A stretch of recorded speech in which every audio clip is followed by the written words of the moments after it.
Este programa é livre para todos os públicos.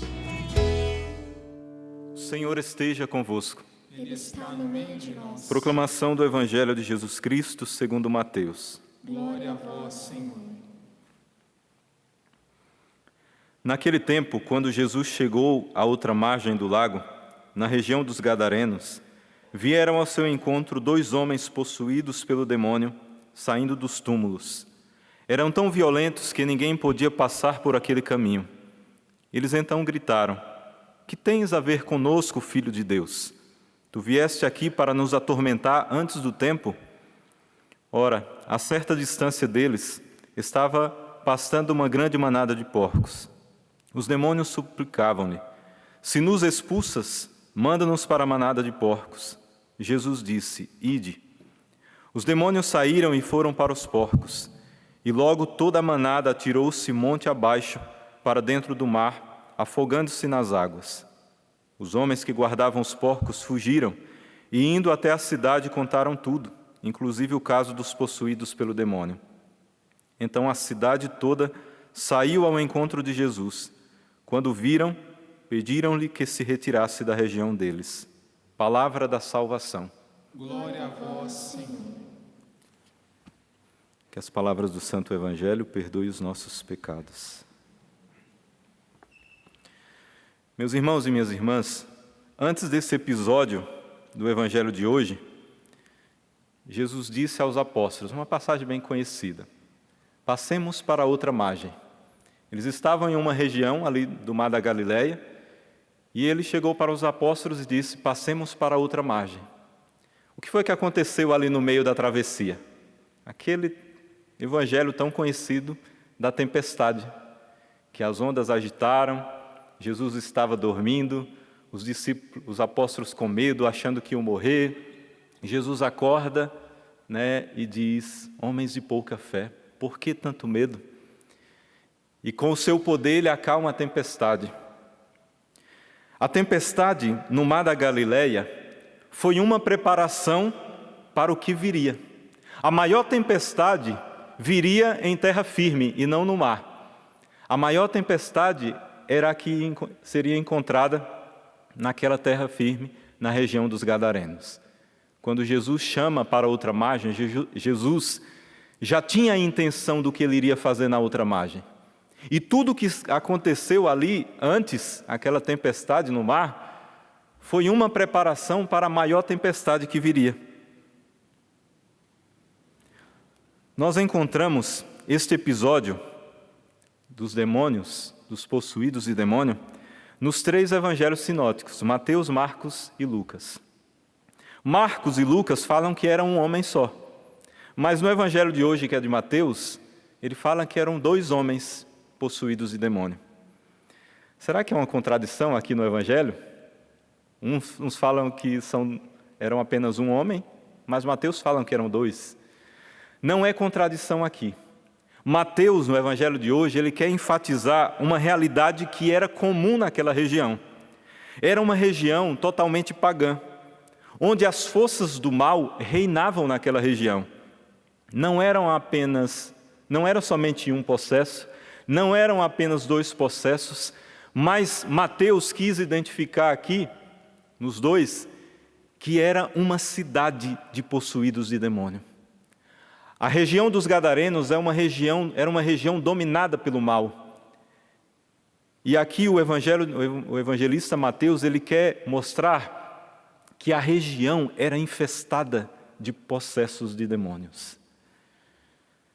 No tempo de Jesus, Gadara, fazia parte de uma confederação de 10 cidades chamada Decápole, que era muito comum ali nos evangelhos, de vez em quando mostra da Decápole, a região da Decápole. E era uma região dominada pelos elementos da cultura grega.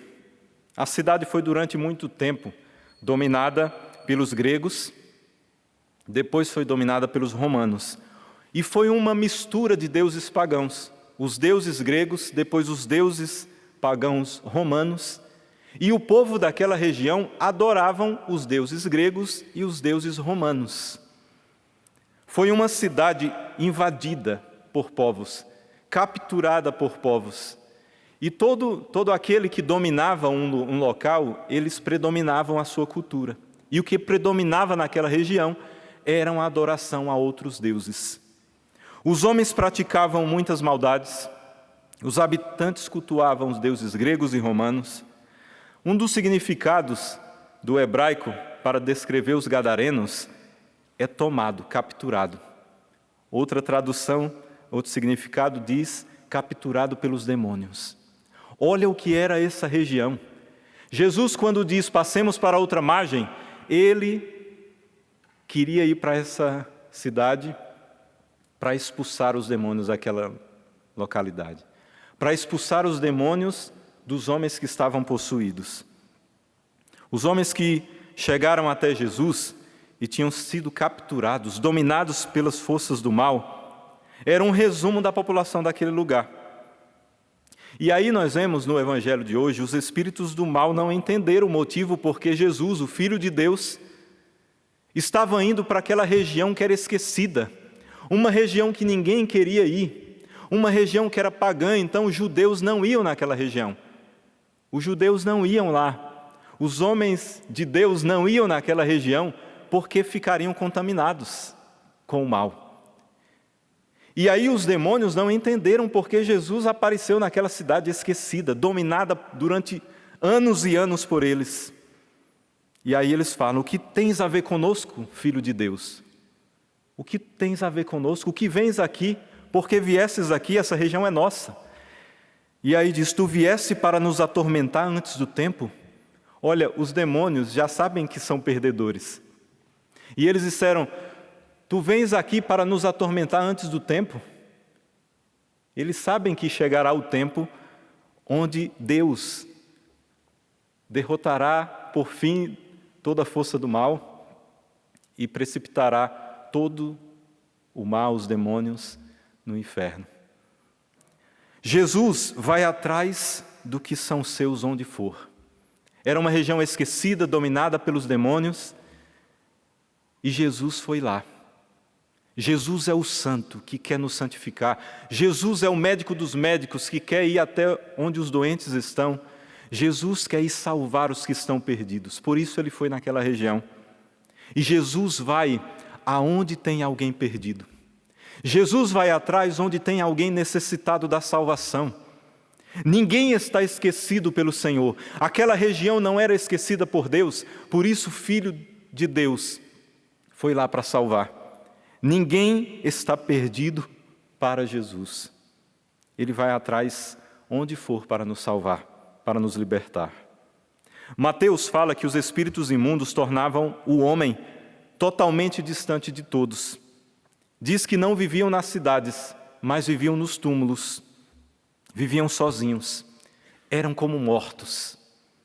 Marcos diz que o homem não podia ser contido, nem preso.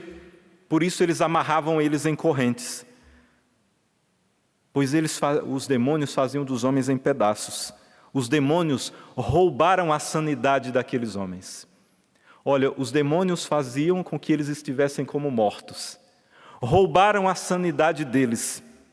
E Lucas nos mostra que os demônios tornaram os homens imorais. Porque lá Lucas fala que eles andavam sem roupas, andavam nus.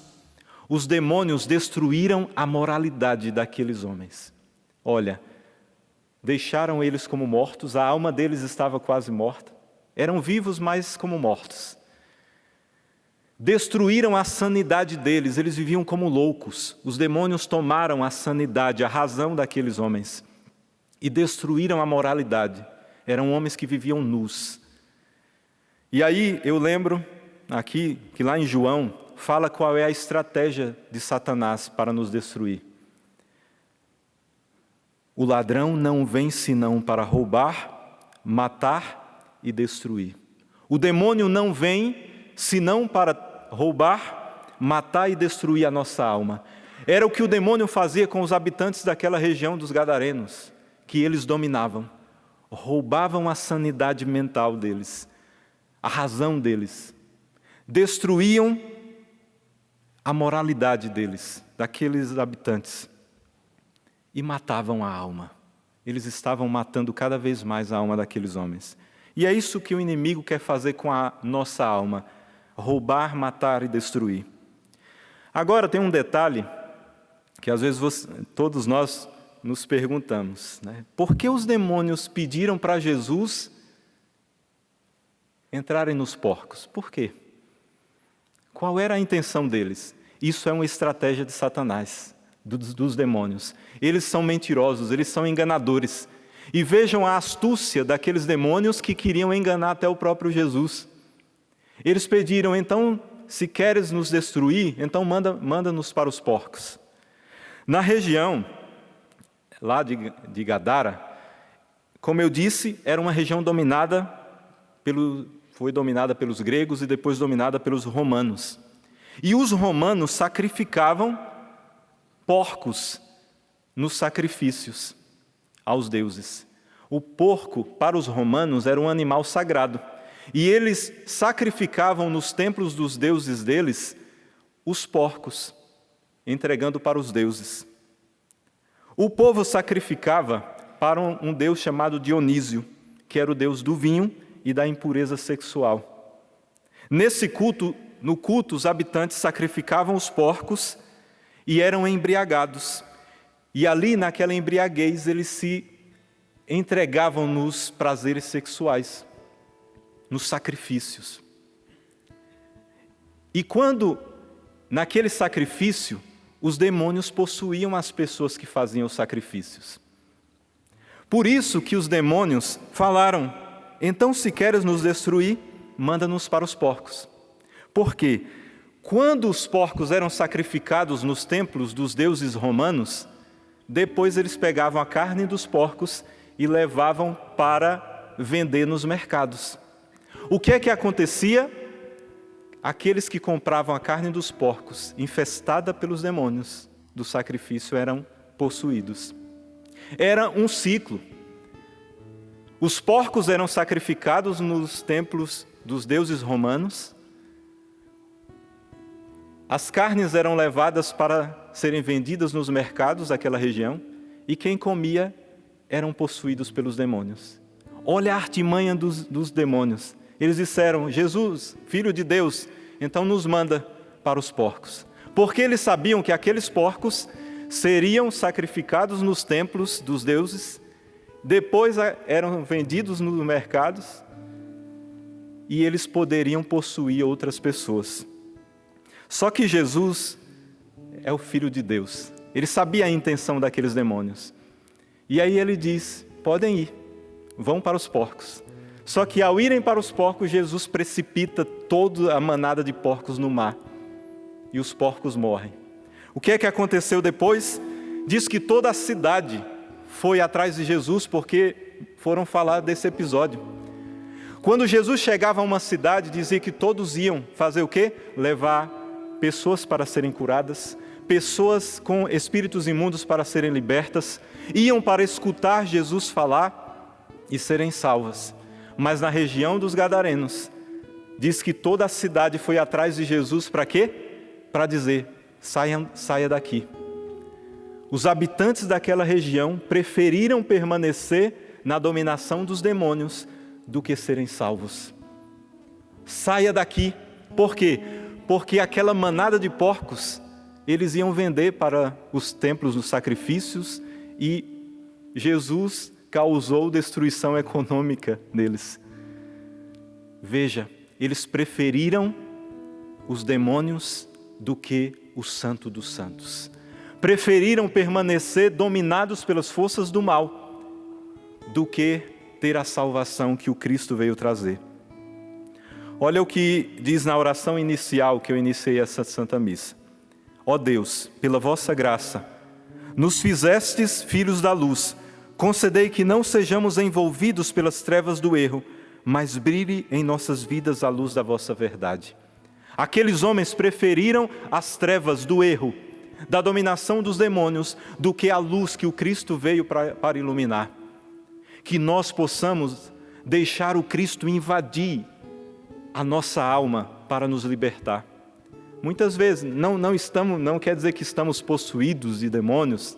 claro, temos essa realidade, mas nós devemos, em primeiro lugar, já não deixar que nem nada de mal adentre a nossa alma, porque o demônio é astuto e ele não vai querer invadir a nossa alma. Se a pessoa abrir o coração ao demônio, ele vai abrir e entrar totalmente. Mas ele é paciente. Quer dizer, paciente não, que é uma virtude, mas o demônio ele vai esperar a hora certa. E por muitas vezes ele vai pouco a pouco invadir a nossa alma. A primeira leitura, e eu termino com a primeira leitura, nos diz: buscai o bem, não o mal, para terdes mais vida. Profeta Amós falando como boca de Deus, dizendo: busquem o bem, não busquem o mal, porque se buscam o mal não terão a vida, e se buscam a Deus terão a vida. Se buscam o bem terão a vida, mas se buscam o mal morrerão. É o que aconteceu com os gadarenos, é o que acontece com aqueles que deixam o demônio invadindo. Ele rouba, ele mata, ele destrói. Odiai o mal e amai o bem. Nós precisamos ter ódio do mal. Se nós devemos ter ódio de algo, de alguém, não devemos ter, mas ódio do mal. Odeie o mal e ame o bem. E aí Deus fala pelo profeta Amós: aborreço, rejeito as vossas festas, não me agradam vossas assembleias de culto. Se me oferecem holocaustos, não aceitarei, e não farei caso de vossos gordos animais de sacrifício. Era o que acontecia naquela região. Livra-me da balbúrdia dos teus cantos, não quero ouvir as toadas de tuas liras. Deus não quer oferendas de animais como eram no Antigo Testamento, mas Deus quer a oferenda da nossa vida. A oferenda que Ele quer e que é agradável a Ele é a entrega da nossa alma a Ele. Isso sim é um sacrifício agradável a Deus. Aqueles que adoram o Senhor em espírito e em verdade, que entregam a alma a Deus. Aquela região, aqueles homens foram até Jesus e disseram: saiam daqui. Nós devemos dizer: Senhor, entra na minha vida, fica e permanece e salva-me. Não deixa que o inimigo nos destrua. E é o que eu peço nessa tarde, que o Espírito Santo possa invadir as nossas vidas, afastar todo o mal e não deixar que o inimigo nos mate, que o inimigo nos roube, que o inimigo destrua tudo aquilo que Deus tem para nós. Louvado seja o nosso Senhor Jesus Cristo.